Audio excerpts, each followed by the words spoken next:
My boyfriend of 7 years completely ghosted me with no rhyme or reason and moved across the country to get away from me. I, 24F, have been with my boyfriend, 26M, since I was 17. He is the first and only person I have ever slept with. Nothing out of the ordinary happened before he disappeared. We didn't have an argument or anything, and I thought we had a great relationship. One day we were cuddling on the couch, and the next, I can't get a hold of him. He blocked me on everything. I was so worried at first, I thought maybe he was hurt, or unalived, or in a terrible accident.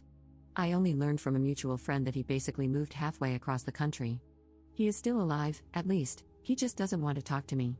It's been 3 weeks now, and I don't know what to do. Do I travel after him? I don't even know where to. Do I give him time?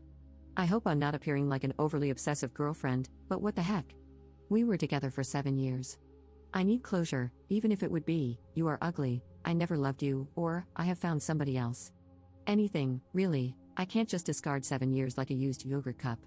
Maybe I did something wrong, but I don't know what it could be without him telling me. I didn't cheat on him, and I have always tried to be kind and caring. I wasn't a financial burden either, I paid for my own things and paid half of everything.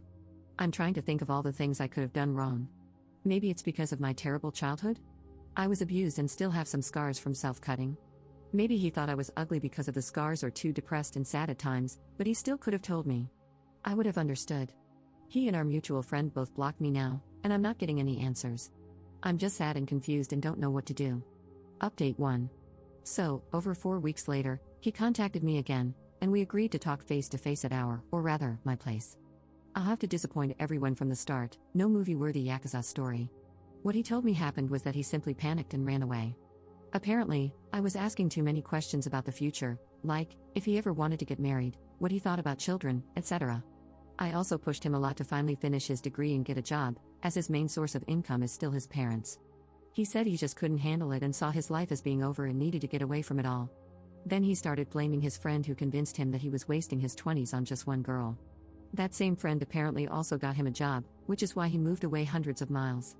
That job didn't work out, and he got fired after a few weeks. I guess that's why he is back now. I asked him why he didn't at least talk to me and how hurt and worried I was. He said that he didn't want to make me cry and that he didn't really want to break up. He wanted to prove that he could succeed at that job and then come back to me. Overall, a lot was said. We talked for over 2 hours, but that's the gist of it. He must have apologized like 100 times, telling me how stupid he was to let his friend influence him. One kindergarten-like logic stuck with me. He said, "We never broke up, I never said that I wanted to break up, we just took a break." In my mind, that sounded like, you didn't say uno, we're still together. He basically promised me heaven on earth if we got back together, breakfast in bed every morning, he'd do all the chores, etc. He also swore that there was nobody else, that he slept with nobody else. In the end, he asked if he could stay because he hasn't been paid from that job and used all his money and has nowhere else to go.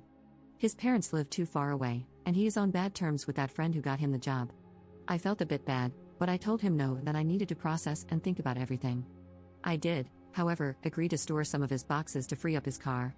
So, that's where I'm at now, sitting alone in my apartment with his boxes. One of them smells really bad, like moldy clothes. Maybe I'll wash those tomorrow for him at least. Now I need to think about what to do with all of this and what to do with myself.